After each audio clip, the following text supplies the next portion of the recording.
saya selaku calon guru penggerak di angkatan 9. Pada kesempatan ini saya akan menyampaikan budaya positif sekolah kita. Untuk itu nanti saya minta kepada Bapak Ibu peran aktifnya dalam rangka sosialisasi ini. Ada yang tahu budaya positif kita seperti apa? Budaya positif seperti apa budaya positif ini? Itu dalam lingkup sekolah atau ruangan kelas, Pak? Dalam boleh sekolah, boleh kelas atau apa?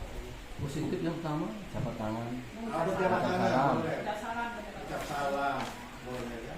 Itu budaya positif kita melalui kebiasaan kita. Mari yuk kita sama-sama mulai hari ini sampai seterusnya kita budayakan budaya positif. Ada yang disebut dengan 5S ya. Apa itu? Salam, sapa, santun, terus sopan. Nah, yang jelas 5. Ini kita budayakan setiap hari kepada anak-anak. Jangan sampai nanti anak-anak kita datang muka mereka merengut. Apalagi kalau gurunya kadang-kadang kalau sudah main HP lewat depan anak-anak, anaknya masalaman dicuekin ya, paling tidak mengurangi. Baik, Bapak dan Ibu guru. Nah, budaya positif ini ada beberapa yang saya ingin sampaikan. Yang pertama adalah keyakinan kelas. Jadi keyakinan kelas ini kan merupakan nilai-nilai kebaikan atau prinsip-prinsip yang disepakati secara universal.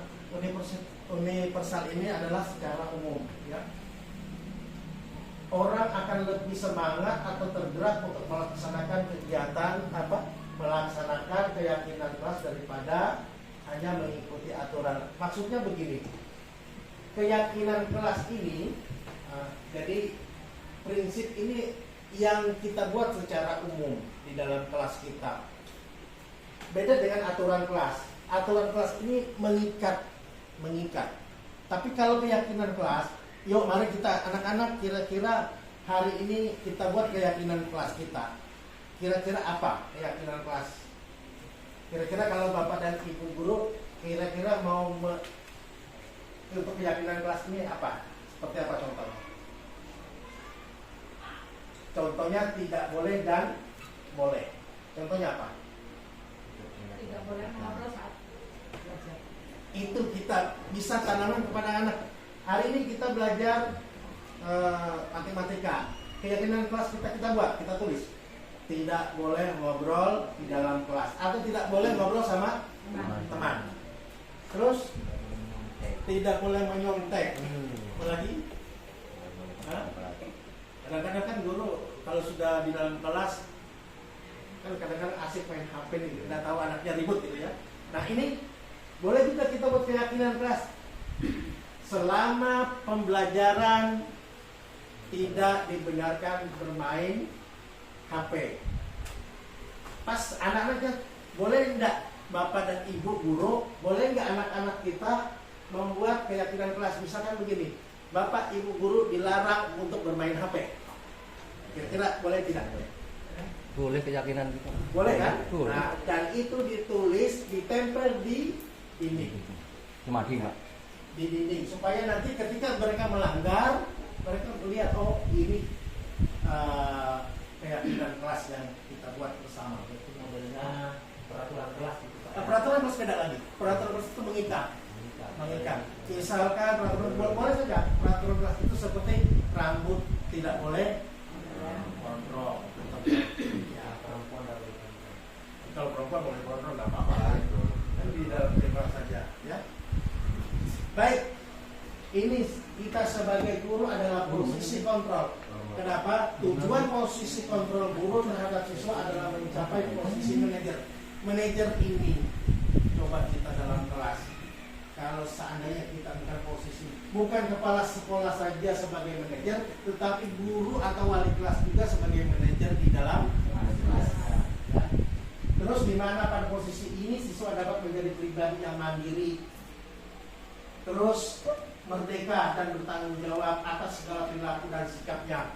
Contohnya dia mengganggu temannya, Padahal di dalam keyakinan kelas tadi sudah ada dilarang mengganggu temannya di dalam kelas. Inilah tanggung jawabnya bagaimana mereka bertanggung jawab terhadap perilaku mereka. Perilaku mereka itu harus dipertanggungjawabkan. Sikapnya pada akhirnya dapat menciptakan lingkungan yang positif, aman dan nyaman. Ini yang kita cari sekarang, aman dan nyaman. Kadang-kadang aman dan nyaman ini jarang kita dapatkan di dalam kelas. Kadang kita keluar sebentar, anak-anaknya sudah bicara. Baik, saya lanjut. Atau ada yang mau tanyakan? Sebelum saya lanjut.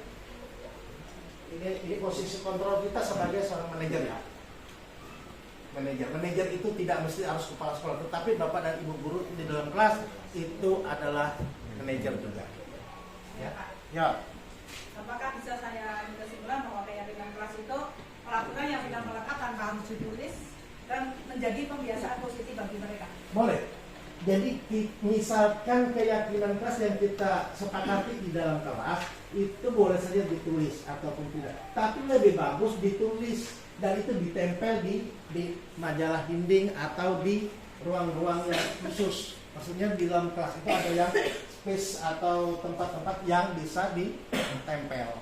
Supaya kenapa? Supaya mereka kalau ada melakukan perbuatan mereka melanggar, mereka sudah tahu. Oh, ini mengingatkan saya. Lain lagi dengan peraturan kelas. Bisa, boleh. Ya.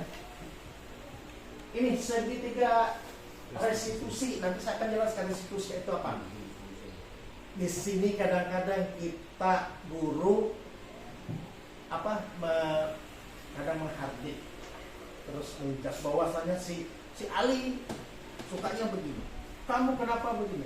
Ini fungsinya. Jadi menurut dosen ini proses menciptakan posisi bagi siswa ya untuk memperbaiki kesalahan mereka sehingga mereka bisa kembali pada kelompoknya dengan karakter yang lebih kuat. Restitusi dapat membantu siswa menjadi lebih mempunyai tujuan, disiplin positif dan memulihkan dirinya ketika berbuat kesalahan. Restitusi menguntungkan korban dan si pembuat salah. Maksudnya begini, ketika restitusi itu sama saja kita ini sebagai bukan hakim sih ya. Anak bermasalah kita panggil, duduk, kita tanya dia. Nah hari ini kita anak sudah melakukan kesalahan. Kesalahan apa? Dia sebut, oh iya saya mengganggu teman saya. Setelah itu, bapak dan ibu guru boleh mengatakan begini. Apakah sudah tahu keyakinan kelas? Tahu. Di bagian mana? Bagian tanggung jawab. Nanti dilihat bertanggung jawab terhadap isi-isi kelas. Itu dibuat juga ya. Oke, lanjut. Kalau bertanya boleh nanti. Ini pembentukan keyakinan kelas. Keyakinan kelas bersifat lebih abstrak daripada peraturan. Abstrak tahu? Abstrak. Anda tahu abstrak? Kenapa abstrak? Daripada peraturan yang lebih rinci dan nyata. Kalau peraturan itu lebih rinci dan nyata. Sedangkan yang keyakinan kelas ini bersifat abstrak. Jadi sewaktu-waktu Pasti atau tetap? tidak tetap. Boleh saja tidak tetap. Abstrak boleh jadi tetap. Jadi begini, keyakinan kelas bersifat abstrak itu misalkan tidak ada yang di dalam peraturan kelas atau peraturan sekolah. Tapi kalau peraturan sekolah atau peraturan kelas itu secara rinci dan nyata. Kalau ini tidak. Ya. Keyakinan kelas berupa pernyataan-pernyataan yang universal. Universal itu secara umum. Pernyataan keyakinan kelas selalu dibuat dalam bentuk positif. Kira-kira apa? Keyakinan kelas dalam bentuk positif. Keyakinan kelas dalam bentuk positif.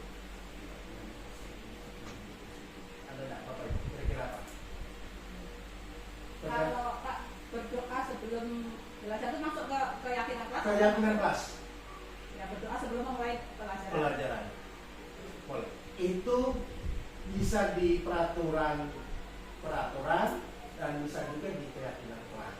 Membaca doa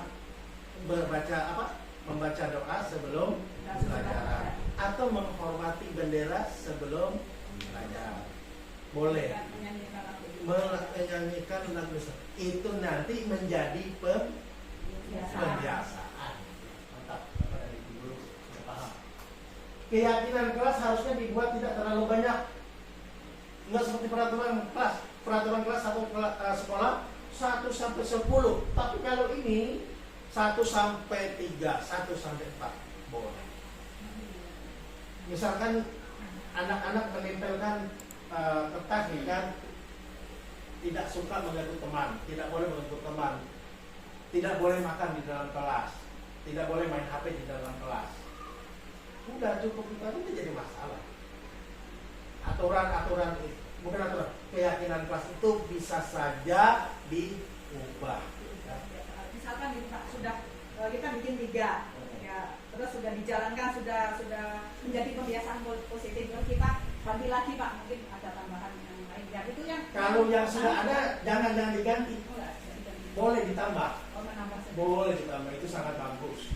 Karena kenapa? Kita melihat perkembangannya siswa di dalam kelas kita seperti apa. Boleh. Tapi kalau dikurangi misalkan tadi 1 sampai 5, sudah bagus, sudah berjalan, sudah mau nambah lagi boleh. Jadi masalah.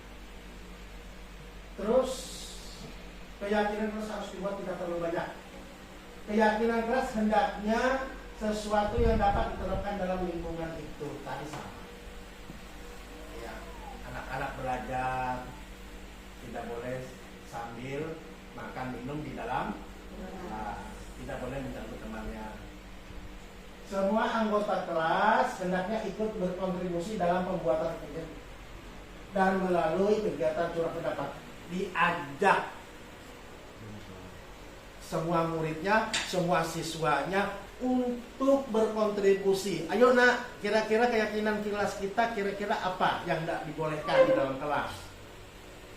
Yuk nak, kira-kira yang dibolehkan di dalam kelas itu apa-apa saja? Ajak mereka.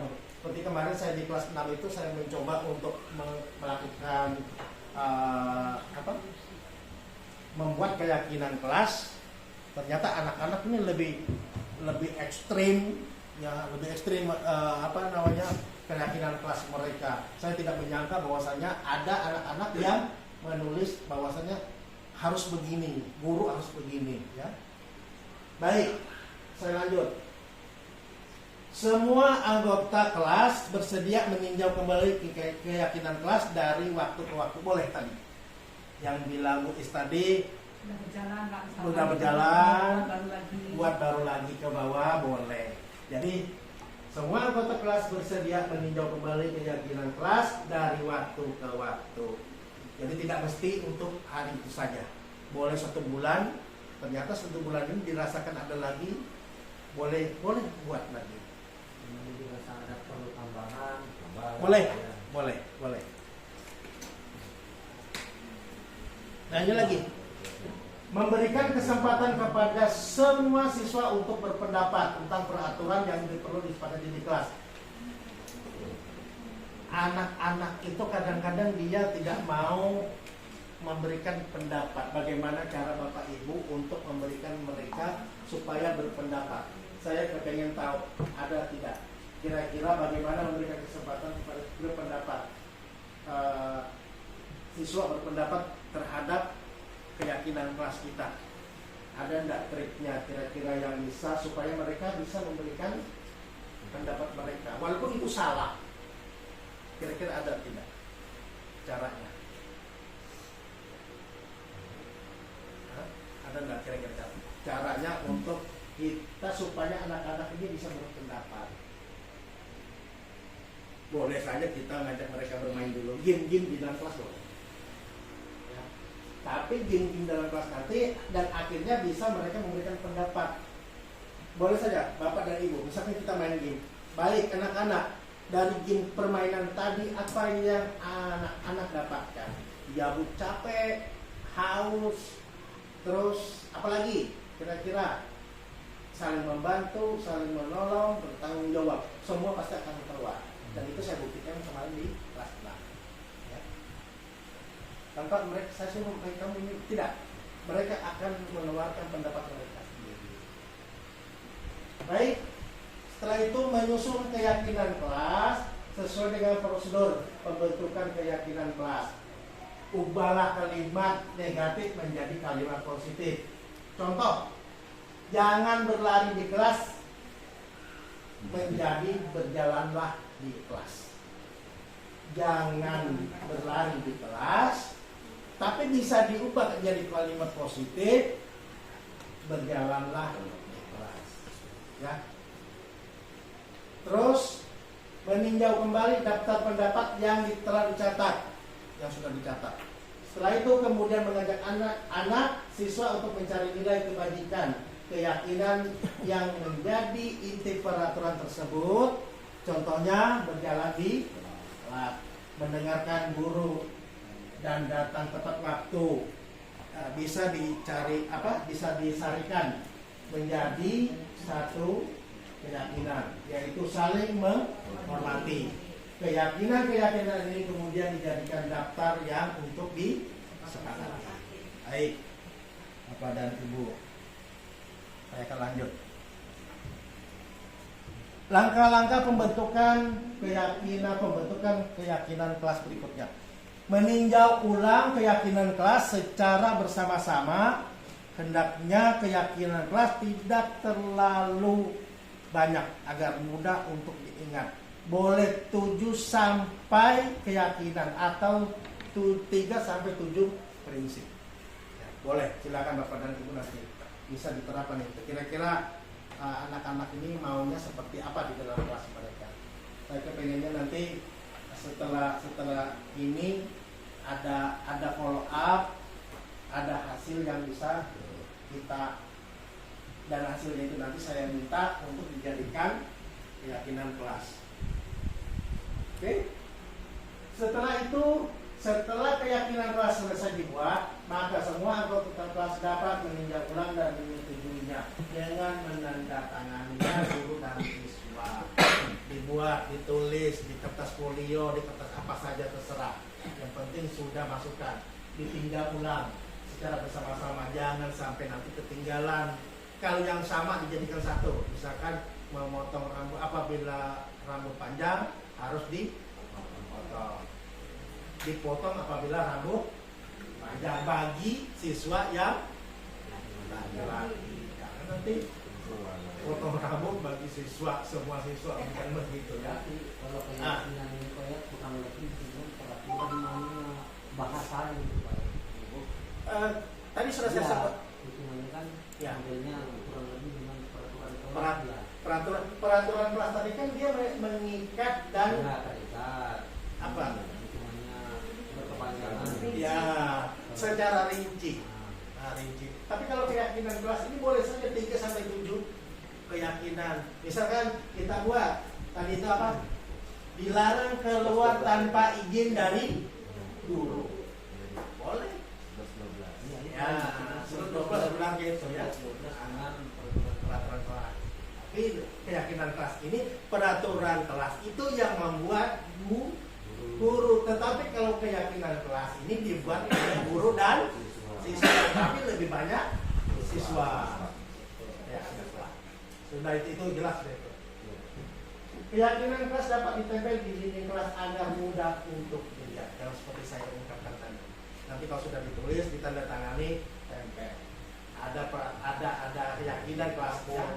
Ketika mereka nanti melanggar itu panggil. Ali, hari ini kamu melakukan kesalahan. Kesalahan apa? Mengganggu teman. Apa kamu sudah tahu? Yang menjadi keyakinan kelas kamu tahu apa? Tidak boleh mengganggu teman. Oke, ada? Jadi boleh Pak, tapi kalau tidak boleh, yang penting pakai jangan. Tidak boleh dengan jangan apa? Tidak boleh beda. Ya, boleh. Jangan. Tidak pakai kata jangan. Jangan kamu ganggu teman kamu. Tidak boleh mengganggu teman.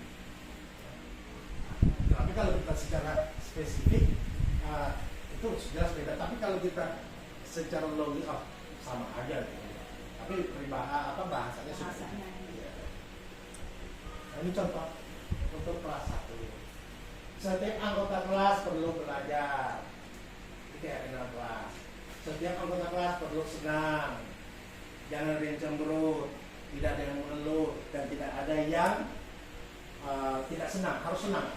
Terus setiap anggota kelas perlu melakukan tugas. Tugas apa yang diberikan oleh gurunya itu harus dikerjakan.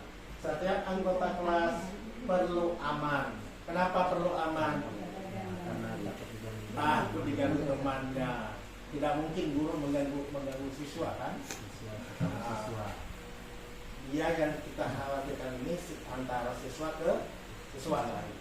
Untuk kelas 5, ya boleh saja nanti ini kelas 5. Nah ini selalu bersikap positif. Contohnya apa ini? Bersikap positif ini. Kira-kira kalau depan gurunya permisi, menunduk itu apa kita bilang? Tabe, ya tabe. Apakah itu sudah termasuk selalu bersikap positif? Selalu bersikap positif ya. Dia bersikap positif. Ya, menghormati lebih tua. Kira-kira selalu bersikap positif tidak? Assalamualaikum, bapak guru, bu guru, memberi salam, itu bersikap positif. Terus senantiasa membantu. Ada enggak teman bapak dan ibu guru melihat anak-anak yang sering membantu temannya dalam hal mungkin ada sepatu yang hilang, dia bantu untuk Sering Pak ada Pak. Kalau itu kan kadang ada sepatu temannya hilang, bantu. Terus ada yang nggak bisa menulis, membantu itu. Itu bisa membantu. Ada yang bisa menjawab kan? itu budaya positif ya. Budaya positif. Membantu. Yang membantu. Turun-temurun itu. Tapi itu ketika siswa yang sudah lancar dengan tulisannya membantu. Ya, mungkin kenyataannya di kelas. Oke, terus berkomitmen terhadap setiap tugas. Bapak dan Ibu selama ini tugas-tugas yang diberikan kepada anak-anak jangan sama sekali tidak diberikan penilaian. Berilah penilaian. Berilah catatan-catatan di bawahnya. Catatannya misalkan, nah di rumah harus belajar lebih giat. Atau catatan untuk orang tuanya. Catatan untuk orang tuanya, mohon diperhatikan anak tersebut untuk pembelajaran matematika dan berhitungnya. Di sana aja Pak, nggak dibalas itu.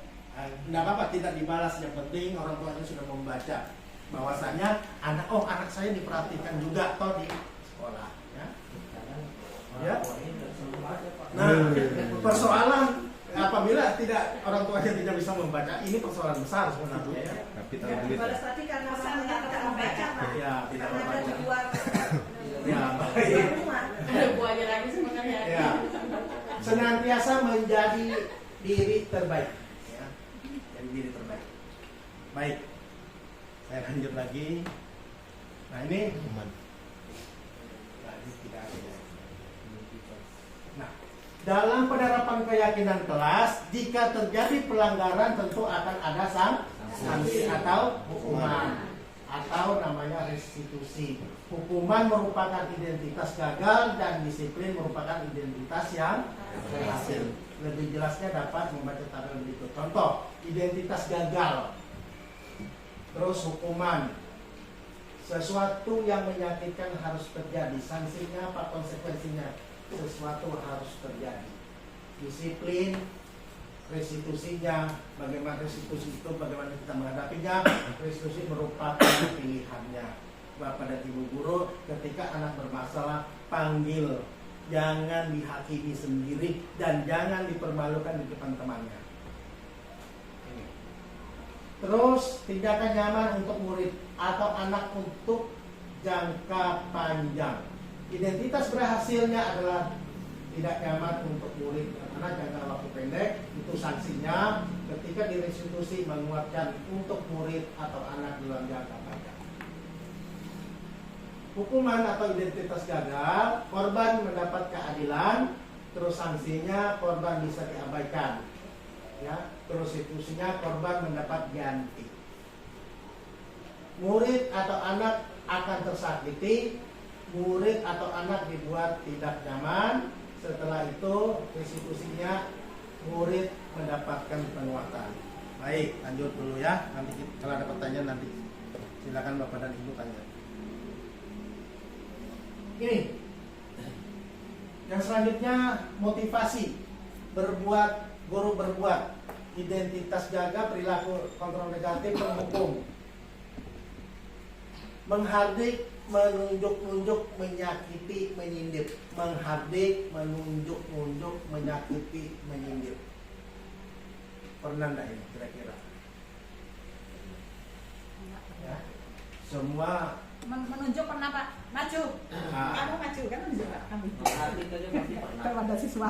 ada untuk bisa nanti bahasa untuk ke anak ketika dia misalnya kita suruh maju. Kamu maju. Ambil nama. Coba membiasakan memanggil Nama. Roslan maju ke depan untuk menghafal 1 kali 1. Bisa kan begitu ya? Bisa. Kalau nunjuk memang Pak panggil nama, selama ini panggil nama ya. Kadang-kadang kalau kita tidak tahu namanya, kamu absen ya. Pakai absen. Untuk menyakiti, jangan sampai menyindir. Menyindir ini kadang-kadang kita dalam kelas itu tidak sadar sebenarnya. Menyindir anak-anak, kadang-kadang kita yang tidak sadar. Hukumannya kalau mau banding-bandingkan itu sama yang Oh, iya jelas. Terus ini identitas perilaku kontrol negatif bagi guru, membuat merasa bersalah, berceramah menunjukkan kecewaan yang mendalam. Misalkan begini, Roslan, kamu tidak bisa begitu, seharusnya seperti ini. Artinya kita sudah membuat dia, nanti dia akan berpikir sampai rumah, oh aku ini orang yang bersalah. Ya. Tadi Pak Guru mengatakan begitu, ternyata dia si Roslannya sampai di rumah, oh saya tadi berbuat. Ya. Terus pemantau ini menghitung dan mengukur. Kontrol diri, motivasi intrinsik, ini motivasi dari dalam. Kontrol dirinya sebagai manajer, ya. Jadi nanti motivasi eksternal itu di identitas berhasil, perilaku kontrolnya itu ada teman, ada pemantau, ada manajer. Manajer tadi saya katakan bukan kepala sekolah saja, tetapi guru di dalam kelas juga sebagai manajer. Kalau ketua kelas untuk di kelas itu bisa juga. Itu manajer dulu. Manajer itu kan Pak. Ya. Karena dia memimpin teman-temannya. Teman-temannya. Ya. Oke. Baik. Ini dalam pengertian jika terjadi pelanggaran tertentu akan ada sanksi hukum dan membaca tabel berikut. Tadi sudah dijelaskan motivasi kaitannya dengan dunia berkualitas. Perilaku penghukumnya murid meletakkan guru di luar dunia berkualitas. Murid meletakkan guru di luar dunia berkualitas. Maksudnya begini. Ini kita menghukum anak di luar daripada di luar dunia yang berkualitas. Misalkan begini, Bapak dan Ibu guru ketika anak tidak bisa menulis, Bapak Ibu guru pasti akan menghukum. Hukumannya seperti apa? Membuat kalimat saya tidak bisa menulis, saya tidak bisa menulis, saya tidak bisa menulis. Berapa? 100. Tidak boleh. Terus murid meletakkan guru lain. Murid meletakkan dirinya sebagai individu yang positif dalam dunia berkualitas. Ya. Baik, saya lanjutkan lagi. Hukuman bersifat tiba-tiba atau tidak terencana. Siswa tidak tahu apa yang akan terjadi dan tidak akan dilibatkan. Di samping itu, hukuman hanya bersifat satu arah dari guru yang memberikan dan siswa. Pernah tidak siswa menghukum gurunya? Hah? selama ini, dan itu mulai dari zaman dulu tidak pernah sampai sekarang kan? Nempeleng banyak Pak. Hah? Nempeleng banyak. Wah, itu. Guru, siswa atau murid kita, ya. Jadi hukuman ini hanya satu arah dari guru ke murid kita. Nah, ada juga guru itu menghukum anak tanpa berdiskusi dulu dengan anaknya, langsung hukum. Sini, ya, cubit dulu di paha misalnya, atau cubit dulu. Berdiri lu, satu kaki berdiri, atau tangan satu, misalkan begini ya. Itu sebenarnya tidak berani Pak, sekarang megang aja. tidak boleh ya. Ya, semua diskusi atau arahan dari guru baik sebelum atau sesudahnya. Hukuman berupa fisik maupun verbal akan membuat siswa tersakiti. Verbal itu jangan sampai siswa yang tersakiti. Pak, bagaimana kalau dihukum pas jam olahraga, dihukum push up? Boleh tidak? Boleh. Kalau jam olahraga kan memang. Kalau jam olahraga boleh. Kalau ada boleh. Boleh. Tapi jangan berlebihan. Tapi tidak mampu. Tidak tidak mampu siswa melakukannya. Yang Ya. Dia tidak sanggup. Kalau disuruh 200 kali pusat dia nggak sanggup, malah tersakiti kan? Betul. Baik, saya lanjut. Sedangkan dalam bentuk sanksi atau konsekuensi sudah terencana atau sudah dibahas dan disepakati sebelumnya oleh guru dan siswa. Sanksi dibuat oleh guru atau sekolah dan siswa sudah mengetahui sanksi atau konsekuensi yang diterima. Contohnya begini, ketika di dalam keyakinan kelas atau aturan kelas atau aturan sekolah, ini sudah harus jelas di konsekuensinya kalau melakukan mengganggu temannya atau melanggar peraturan, sanksinya apa, mereka sudah harus tahu. Jadi kompromi lah bahasanya sama pelanggaran itu. Sanksinya apa? Ya, harus tujuan siswa juga kan. Ya, harus disepakati. Tapi itu bukan berlaku untuk dia saja ketika melakukan kesalahan, tetapi semua yang ada dalam kelas itu berlaku. Ya. Baik. Tetapi konsekuensi tetap membuat siswa merasa tidak nyaman dan jangka waktu pendek. Ini yang saya katakan tadi ini, yang hukuman berupa fisik tadi ya. Ini sebagai kita posisi kontrol guru. Menurut Dean Gosen terdapat 5 posisi kontrol seorang guru terhadap siswa kita atau terhadap siswanya. Yang pertama adalah penghukum. Seorang penghukum dapat menggunakan hukuman fisik dan verbal. Guru yang menjalankan posisi penghukum akan berkata, patuhi aturan saya. Awas nanti kamu atau kamu selalu saja salah. Ini menghukum. Kata-kata menghukum. Ini kontrol kita sebagai. Terus membuat merasa bersalah. Posisi ini biasanya guru akan bersuara lebih lembut, menggunakan keliningan, membuat siswa membuat siswa menjadi tidak nyaman, bersalah atau tidak. Contoh kata-kata guru dalam posisi misalkan Bapak sangat kecewa atau Ibu sangat kecewa dengan kamu. Terus berapa kali Bapak, berapa kali Ibu sudah memberitahu kamu. Ini supaya kenapa? Supaya anak itu merasa bersalah. Ya. Boleh bertanya Pak? Boleh. Saya kembali ke belakang nanti berkaitan dengan ini Pak. Menimbulkan rasa bersalah itu tadi kan indikasi kegagalan guru gitu kan? Yang sebelumnya tadi. Iya. Indikasi kegagalan guru. Terkadang kita memang memerlukan itu Pak. Contohnya yang saya lakukan. Selama saya terkadang harus seperti itu saya lakukan karena contohnya gini. Apakah hari ini kamu sudah seperti yang diinginkan orang tuamu? Ibu merasa kasihan jika orang tuamu akan kecewa dengan sikapmu di sekolah ketika kamu berbuat salah. Saya tidak tunjukkan satu siswa, tapi secara umum. Apakah tidak diperbolehkan seperti itu? Ya, contohnya seperti apa tadi?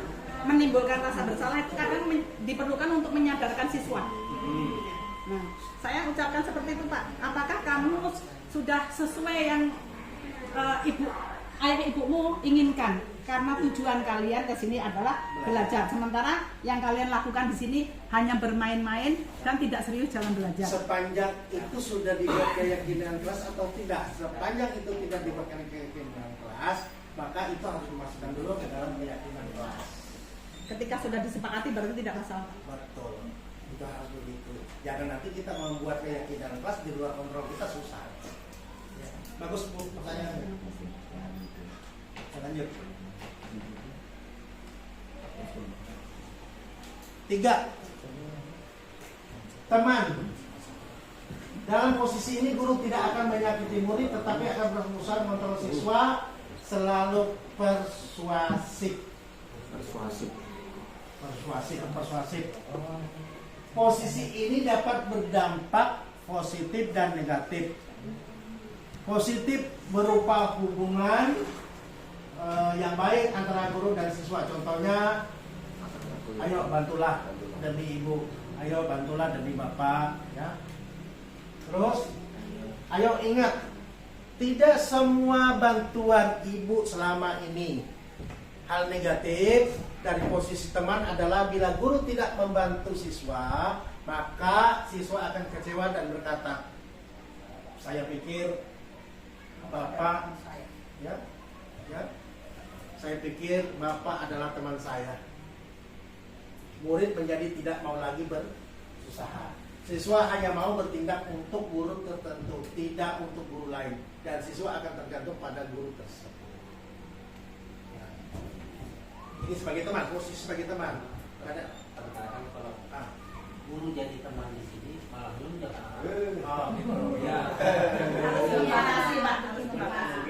Istilahnya kita tarik ya, ulur. artinya ketika kita menjadi seorang teman tidak bablas. Ya, boleh saja, boleh dekat, boleh tidak terlalu dekat. Maksud saya di sini supaya siswa itu kalau misalkan dia ada apa-apa, ada masalah, dia bisa sharing. Ya, kita juga sebagai kontrol. Guru tadi ada 5 posisi kontrol. Yang keempat adalah monitor atau pemantau. Posisi pemantau itu berdasarkan peraturan-peraturan dan konsekuensi dengan memisahkan hubungan pribadi. Pertanyaan yang bisa diajukan biasanya peraturannya apa, keyakinan kelasnya apa, terus apa yang kamu telah lakukan. Ini sebagai pemantau. Contohnya begini, Bu Nani marah dengan siswa A. Ternyata ketika ini si A, ternyata Bu Nani-nya tidak masuk, datanglah Bu Wedi. Bu Wedi datang. Nah, sebagai pemantau, kamu kemarin kenapa? Siapa yang marah? Kenapa kok kamu bisa dimarahi? Ini posisi kita. Penonton atau pemantau? Baik.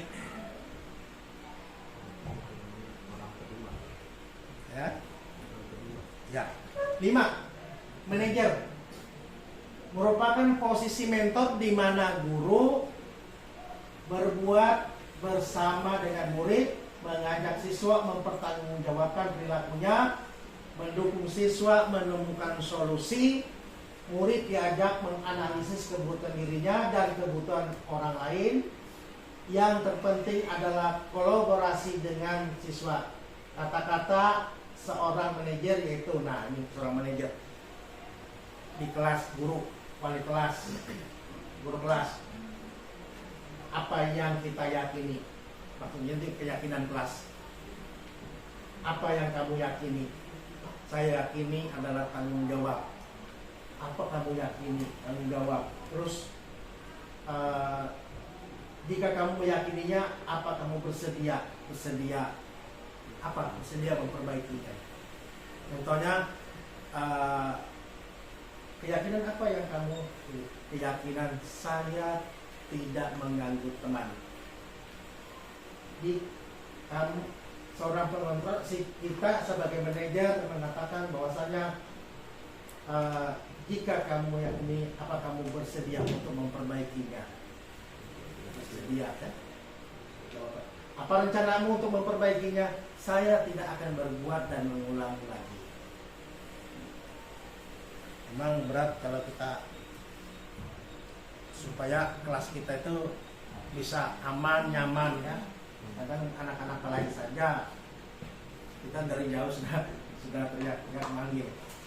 Seorang manajer tidak untuk mengatur perilaku siswanya, tetapi untuk membimbing murid agar dapat mengatur dirinya.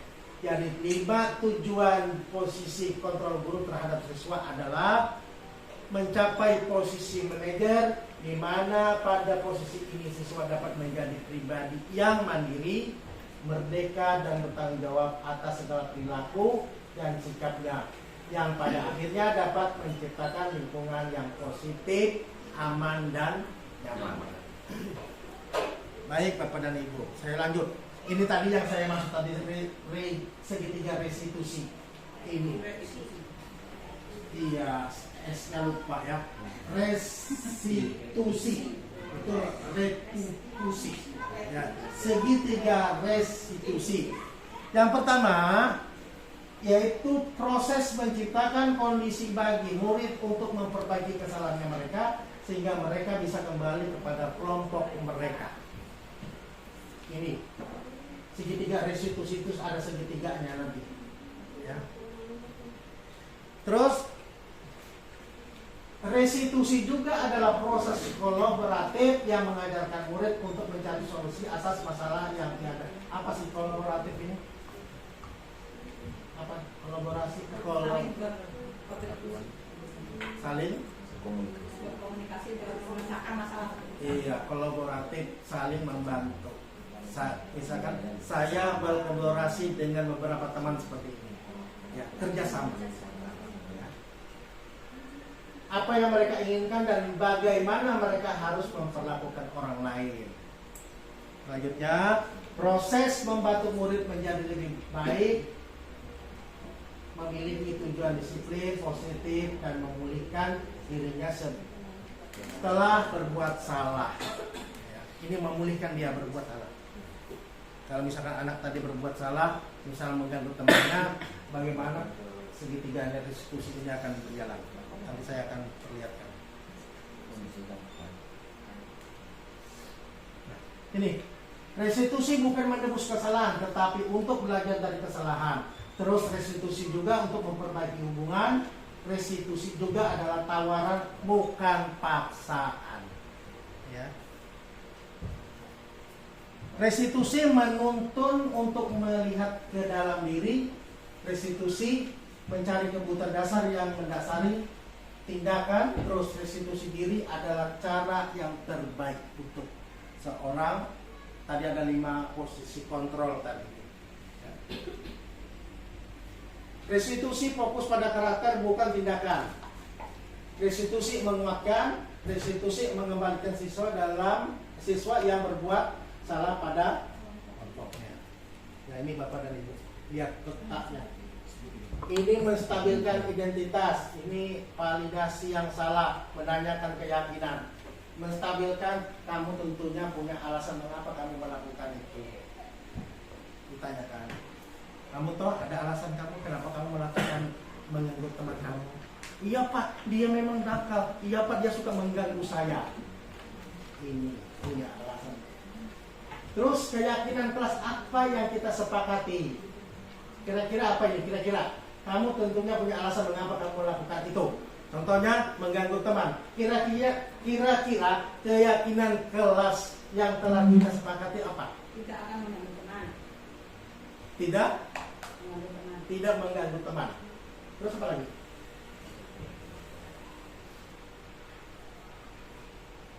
Saling membantu. Saling membantu boleh. Adakah cara yang lebih efektif untuk mendapatkan apa yang kamu butuhkan?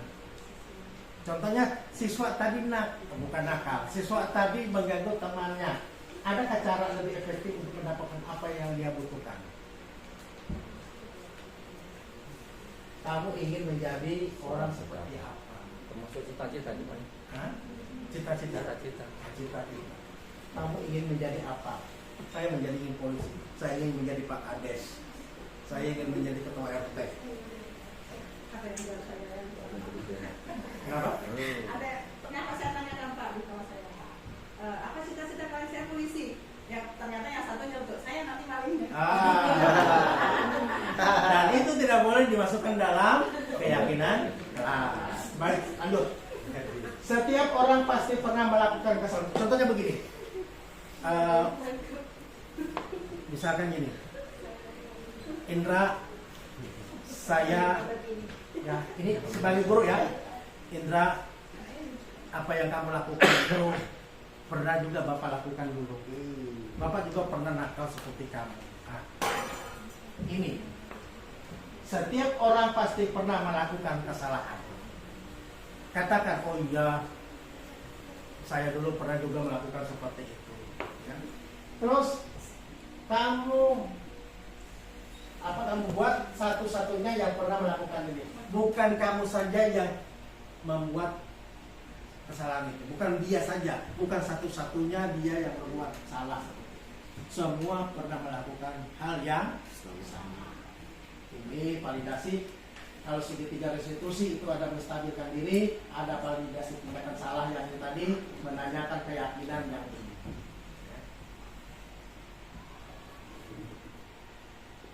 Nah ini, sisi ini merupakan bagian dasar dari segitiga yang bertujuan untuk mengubah identitas anak dari yang gagal karena melakukan kesalahan menjadi orang sukses. Contoh kalimat yang dapat digunakan kepada anak itu. Nah ini.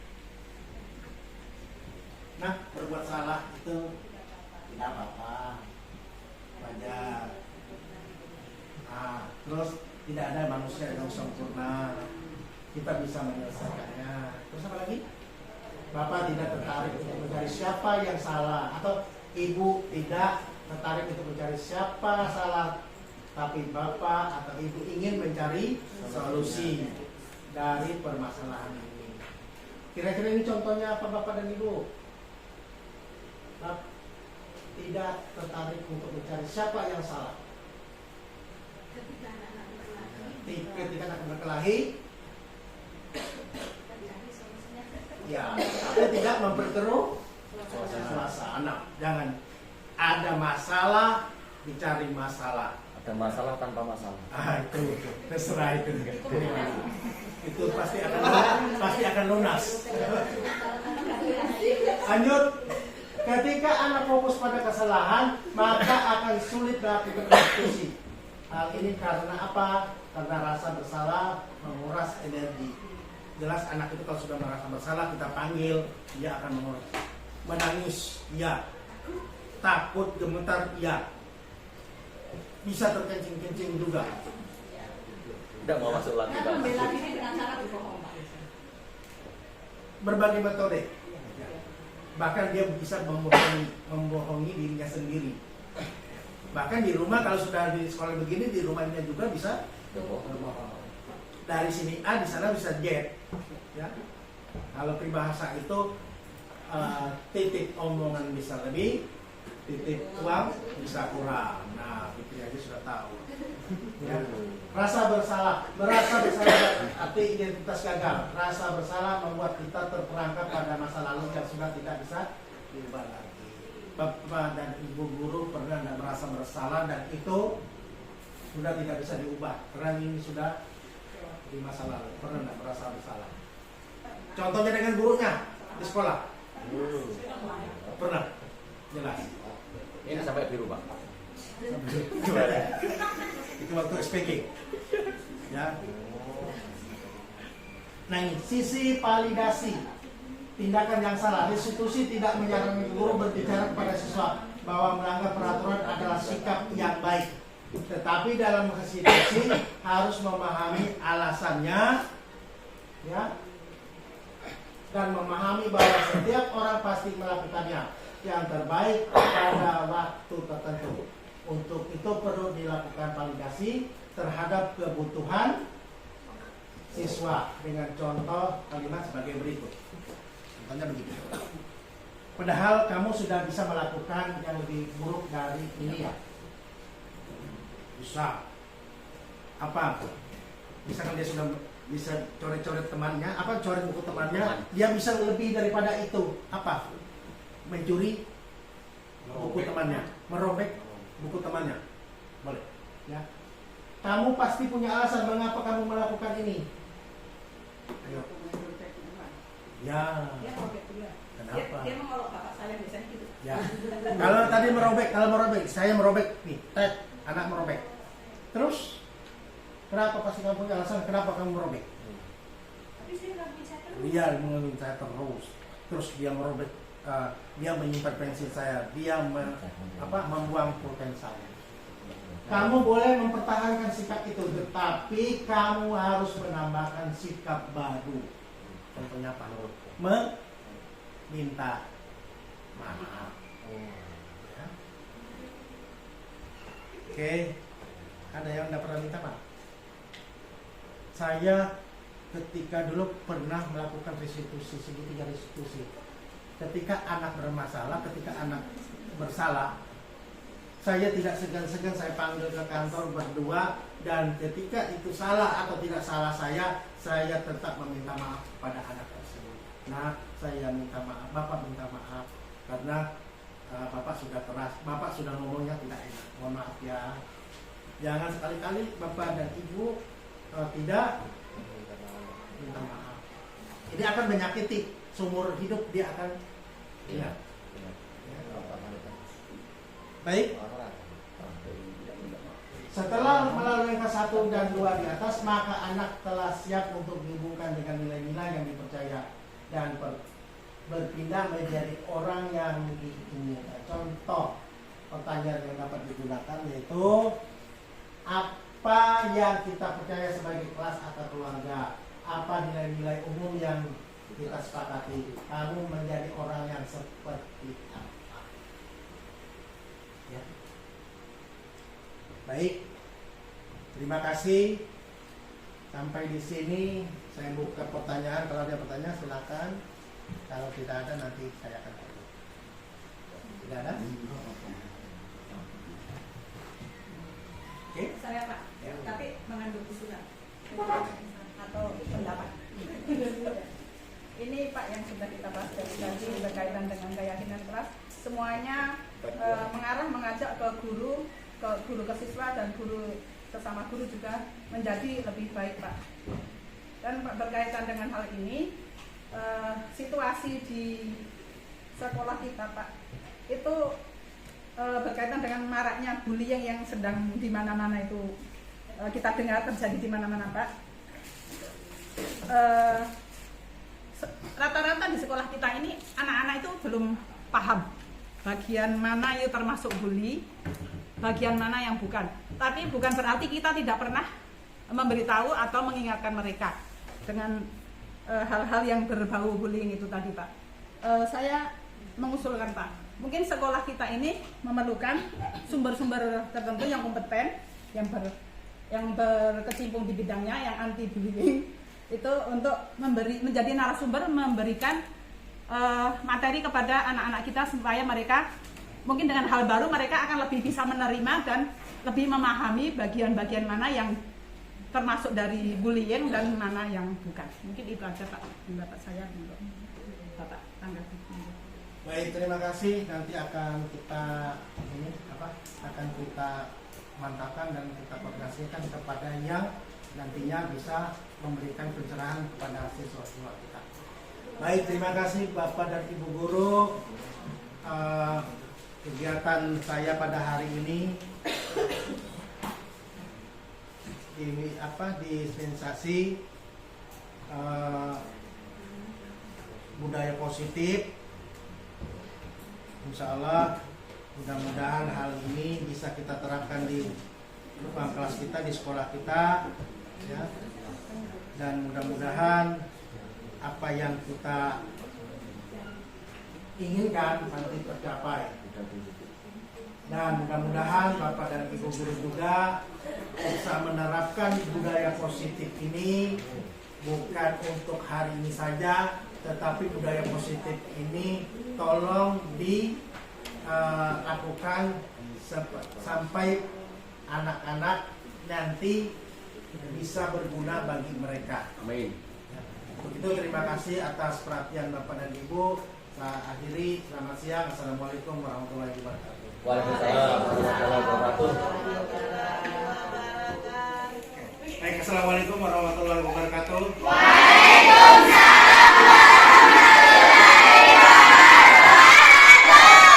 Baik, apa kabarnya? Baik, baik anak-anak, pada hari ini kita akan membuat kesepakatan kelas dengan keyakinan kelas kita, dan kita akan membuat tentang peraturan kelas kita.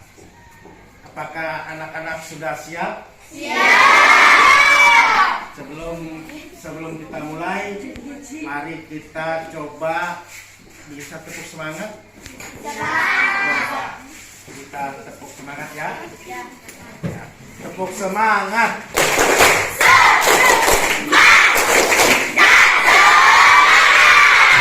Baik, sekali lagi, tepuk semangat.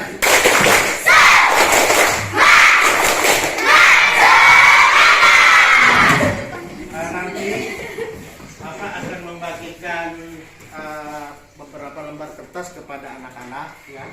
Tapi tidak semua, ya. Tidak semua anak-anak dapat. Nanti silakan ditulis di kertas ini keyakinan kelas anak-anak itu, misalkan tidak boleh mengganggu teman. Satunya selalu berpakaian rapi, ya, paham? Satunya yang tidak boleh, yang satunya boleh.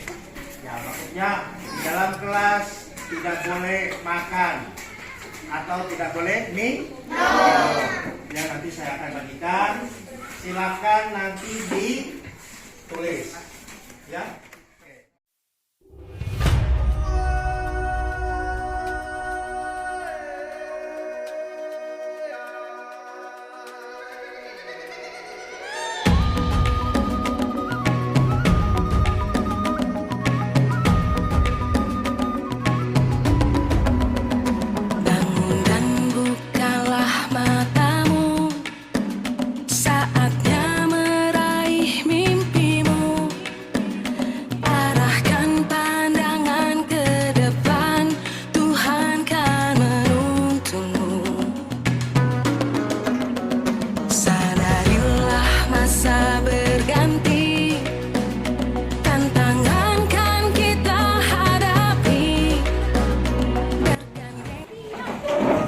Bapak akan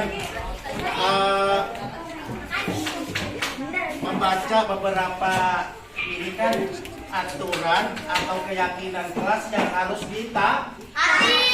Nah, misalkan tidak boleh tidur di kelas, ya, tidak boleh tidur di dalam kelas. Terus pakaian harus rapi di sekolah. Ya. Ini ada lagi, tidak boleh minum di dalam kelas, tidak boleh makan di dalam kelas. Ini nanti akan dijadikan peraturan dan keyakinan kelas dan harus ditaati. Kalau yang melanggar, ya, bagaimana kalau ada yang melanggar? Akan disuruh. Ya.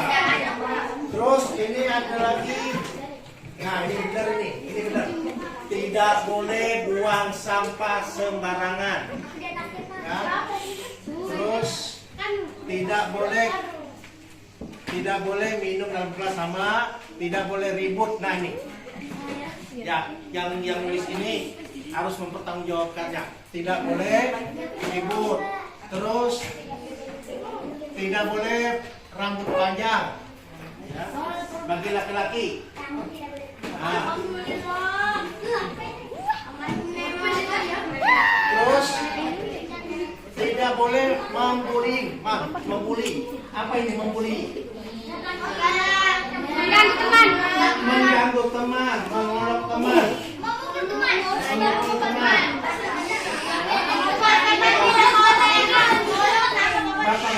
Bapak mau tanya. Boleh tidak kalau kita ngolok nama orang tua? Itu termasuk apa namanya, Bu? Bullying, ya. Terus ada lagi tidak boleh. Oke, nanti anak-anak ketika sudah ini grafik begini, kita buatkan rangkaian di dalam kertas, ditempel di dinding untuk dijadikan keyakinan kelas kita. Ya, kalau sudah menjadi keyakinan kelas ini akan menjadi peraturan kelas. Baik, anak-anak ada yang mau ditanyakan? Tidak ada, Pak. Nah, tidak ada. Baik, kalau tidak ada, sampai di sini dulu pertemuan kita hari ini. Ini tolong dijadikan aturan atau keyakinan kelas kita, ya. Baik, sampai di sini Bapak harapkan belajar yang bagus, belajar yang pintar, agar nanti cepat bisa lulus dengan nilai yang terbaik. Baik, assalamualaikum warahmatullahi wabarakatuh.